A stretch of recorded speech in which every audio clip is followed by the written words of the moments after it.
نفسكم تاكلوا بشاميل ومحشي ووزنكم ما يزيدش، يبقى تسمعوا كلامي في ال5 اسرار دول، واهم سر هو الاخير.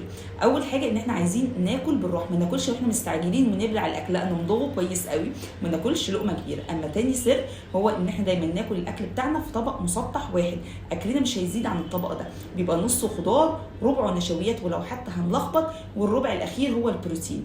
اما تالت حاجه وديت المهمه قوي، ان احنا نبدا رياضه ولو بسيطه. لو هتقول المشي ما بيعملش حاجه، لا هيعمل ما دام انت على طول قاعد. لو انت اوريدي بتمشي، لا هتزود المشي يبقى جري وهكذا. اما رابع حاجه ودي المهمه قوي اللي كلنا للاسف بنغفل عنها الفتره ديت، هي النوم. لازم ننام من 6 ل 8 ساعات بس بالليل، ما تسهروش، ما تقولش بنام 8 ساعات بس الصبح، مش هينفع، هتوقف حرق جسمك. نصيحه بقى الخامسه واللي دايما بقول لكم السر بتاعي هو شرب الميه. كل نص ساعه كوبايه ميه، اما قبل الاكل اشرب كوبايتين. الموضوع هيفرق معاك جدا وهتلاقي نفسك بتنزل واكلت كل اللي نفسك. لو اول مره بقى تشوفوني ما تنسوش تعملوا فولو وشير كتير قوي للفيديو، اكتبوا لي في الكومنتس نتكلم عن ايه الفيديو اللي جاي.